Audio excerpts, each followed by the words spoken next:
اب آئیے P T I Imran Khan صاحب 96 میں پہلی دفعہ انہوں نے الیکشن میں حصہ لیا.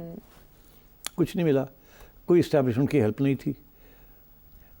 خان صاحب ہر جگہ پہنچے, بہت ہیروئک امیج تھا, کرزما تھا, سب کچھ تھا, گھاس نہیں لوگوں نے ڈالا. ٹھیک, تو یہ کرزما والا جو فیکٹر ہے نا جی, کرشمیٹک, یہ کرشمہ ہونا, یہ 1996 میں ان کا بہت کرشمہ تھا, مگر ووٹ نہیں پڑا. 96 میں پارٹی لانچ کر کے 7 میں لڑا نا الیکشن. 97 جنوری 1997 جو الیکشن. تو تب سوشل میڈیا نہ ہونے کی وجہ سے نہیں چھوڑی سوشل میڈیا, باقی پارٹیز بھی تو تھی نا, ان کو مل رہا تھا نا ووٹ, تو social media had no role to play in any success اور فیلئر. اب بات یہ ہے کہ تو کرشمہ آن اٹس اون کچھ نہیں کر سکتا. تو یہ بھی جو کہہ رہے ہیں جی کرشمہ ہونا چاہیے, یہ ہونا چاہیے, وہ ہونا چاہیے, نہیں, ہو جائے تو بہت اچھی بات ہے, اگر نہ ہو تو بعد کی بات ہے, مگر جب ہو بھی تو ضروری نہیں ہے کہ وہ آپ کامیاب ہوں. خان صاحب 97 سے لے کے 2018 تک لڑتے رہے ہیں, سوائے ایک الیکشن کے 2008 کی جو انہوں نے بوائیکاٹ کی تھی, باقی سب الیکشن میں انہوں نے حصہ لیا. یہاں تک کہ جب مشرف نے الیکشن کرائے تھے تو مشرف کا یہ کہنا کہ ایک سیٹ جو یہ جیتے تھے وہ مشرف نے جتائی تھی انٹرویو ریکارڈ پہ. جی, تو کرشمہ واز ناٹ انف, ہیرو ہونا واز ناٹ انف.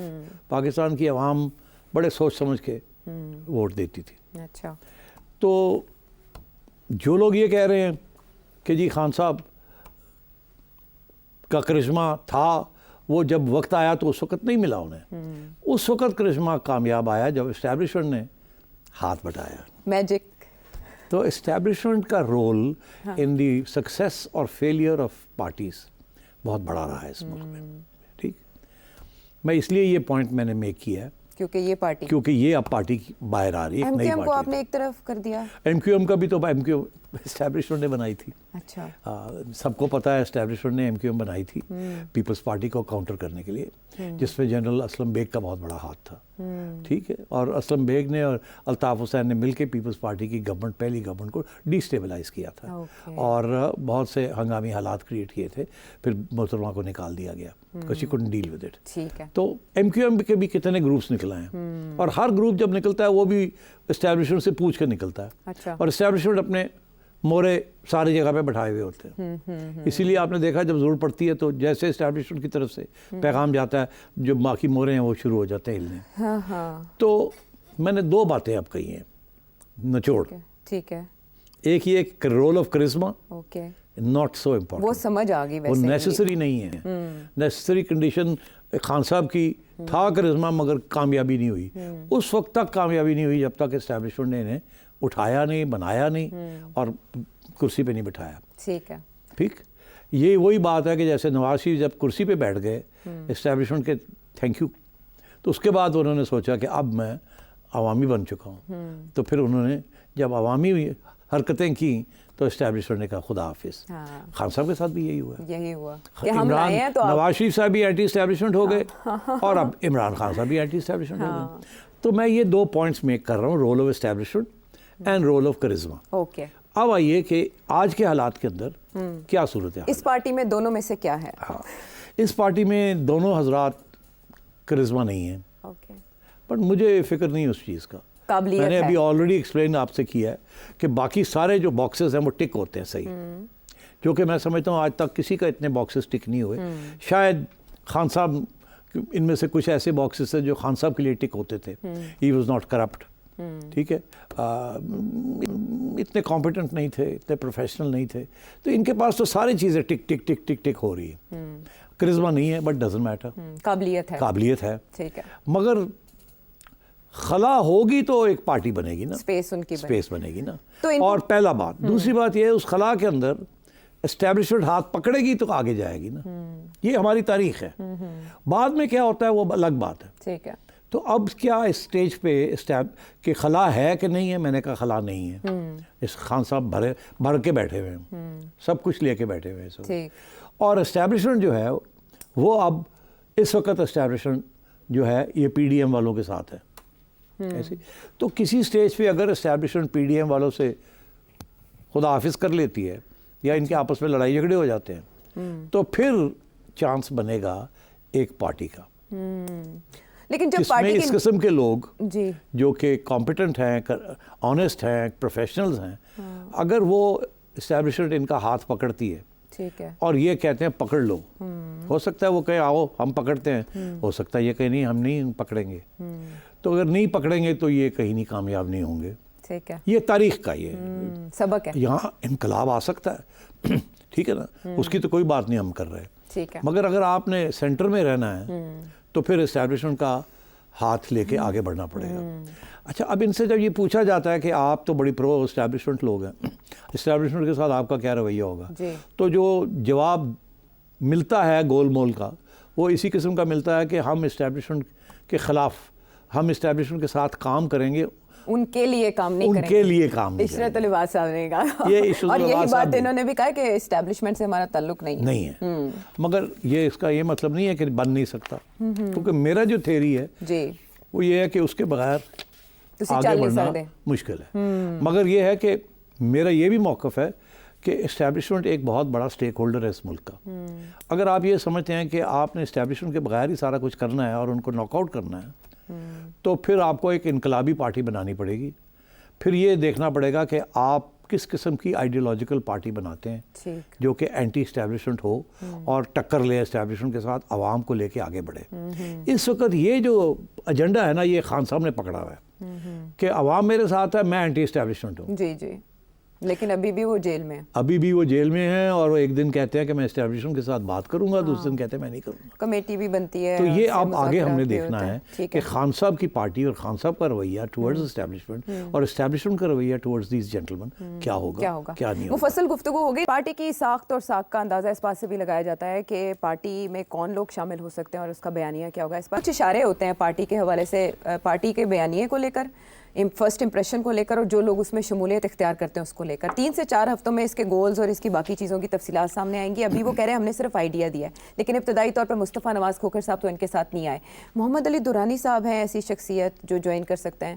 پھر ہم نے یہ دانیہ العزیز صاحب کو ماضی میں دیکھا بولتے ہوئے, زیادہ تر تو مسلم لیگ نون کے ہی ایسے رہنما ہیں, چودھری نثاروں کے. آپ کو لگتا ہے یہ کوئی جوائن کر سکتا ہے؟ دیکھیے یہ میں سمجھتا ہوں یہ اپروچ ہی غلط ہے. کیا کہ کون جوائن کر رہا ہے ان کو. آپ جو ایگزسٹنگ سیاستدان ہیں ان کو آپ اٹھا کے, جو لوگ باہر ریجیکٹ ہو چکے ہیں اپنی پارٹی سے, چاہے تو ریجیکٹ ہو گئے ہیں یا چھوڑ دیا انہوں نے, آپ انہی کی طرف آپ لوگ سب جا رہے ہیں کہ جی وہ دانیال کو اٹھا لیں, ادھر محمد علی دورانی کو اٹھا لیں, ادھر فلانے کو اٹھا لیں. یہ تو نون نیمز ہیں. اچھا, بھٹو صاحب نے نئی پارٹی بنائی تھی, ایک بھی بندہ نون نہیں تھا اس میں, نئے لوگ تھے جنہوں نے انسپائر کیا, جن کے اوپر کسی قسم کا داغ نہیں تھا, کسی قسم کی موقع پرستی نہیں تھی, ایک آئیڈیلزم تھی, ایک انسپریشن تھی.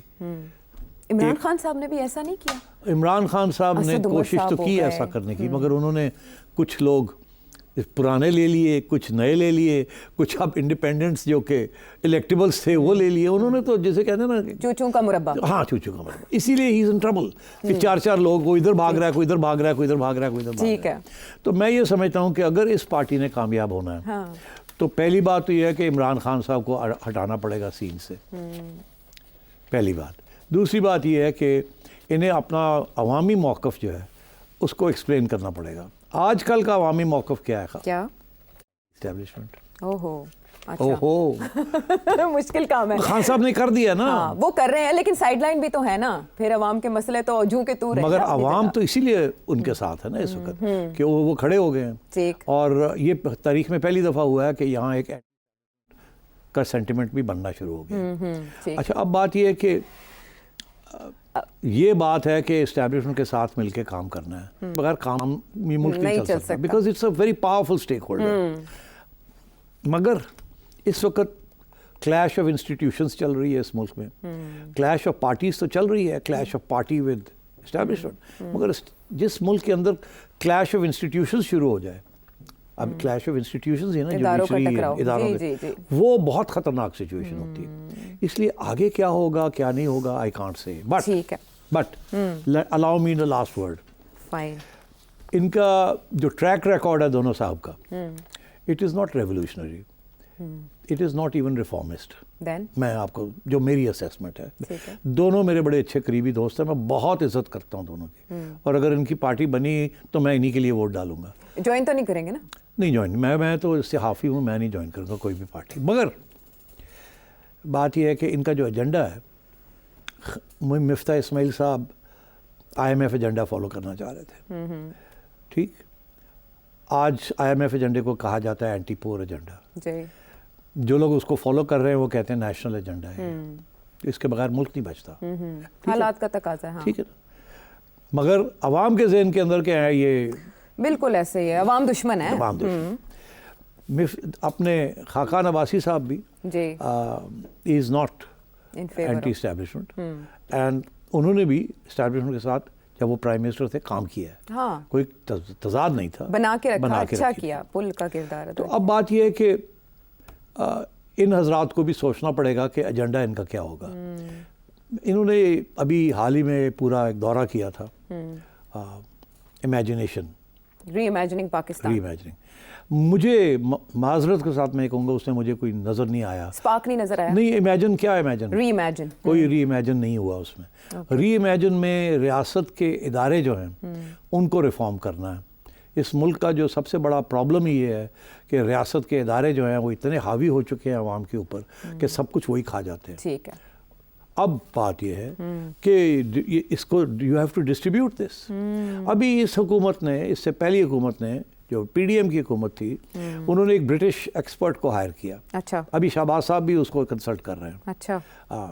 وہ برٹش ایکسپرٹ نے کتاب بھی لکھی ہے. اوکے. اس کتاب کا لب لباب یہ ہے کہ پاکستان جیسے ملک میں جو بڑے سٹیک ہولڈرز ہیں, جیسے ایلیٹس کہتے ہیں, military, bureaucracy, judiciary, landlords, ٹھیک ہے, میڈیا, اگر ان کے درمیان ایک چارٹر آف ڈیموکریسی نہیں ہوگا اور charter of redistribution of wealth نہیں ہوگا کہ دولت ہے اس ملک کی, اس کو کس طریقے سے بانٹنا ہے, اگر وہ سیٹلمنٹ نہیں ہوگی تو یہ ملک نہیں چل سکتا. اچھا. تو اب بات یہ ہے کہ ان حضرات کے, انہوں نے اس کی طرف ابھی تک ان کے ایجنڈے کے اندر کچھ بھی نہیں ہے. ٹھیک ہے. کہ یہ انکم ری ڈسٹریبیوشن کیسے ہوگی, ادارے اپنے دائرے میں کیسے رہیں گے, آئین کو کیسے فالو کیا جائے گا, ریفارم ہوگی تو ریفارم میں غریب لوگوں کا کیا ہوگا, مڈل کلاس کا کیا ہوگا. There is no mention of some radical reform agenda. ٹھیک ہے, جس سے لگے کہ واقعی تو یہ لگتا ہے ایسے ہی ہے کہ یہ مارجنز کے اوپر سٹیٹس کو ادھر تھوڑا سا, ادھر تھوڑا سا, ادھر تھوڑا سا. مگر میں سمجھتا ہوں کہ شاید جب وقت آئے گا, اگر وقت آیا تو انہیں سوچنا پڑے گا بڑی سیریسلی کہ کیا یہ ریفارم ایجنڈا جینیونلی ہوگا یا سٹیٹس کو ادھر ادھر کر کے کرنا. اگر انہوں نے ریفارم ایجنڈا کا پلان بنایا تو پھر یہ عوام کا امیجنیشن پکڑ سکتے ہیں. ٹھیک ہے. اگر انہوں نے نہ کیا تو پھر وہی بات ہوگی کہ اسٹیبلشمنٹ کا ہاتھ لے کے اور آگے جانا ہوگا, اور پھر وہی ہوگا جو پہلے ہوتا. روایتی سیاست ہی چلتی رہے گی. یہ آنے ہفتوں میں جس طرح کا ٹائم لائن دی گئی ہے اس میں پتہ چلے گا. بہرحال سارے وہ سوال جو اس پارٹی سے ریلیٹڈ ہمارے ذہنوں میں اٹھ رہے تھے ان کا احاطہ ہم نے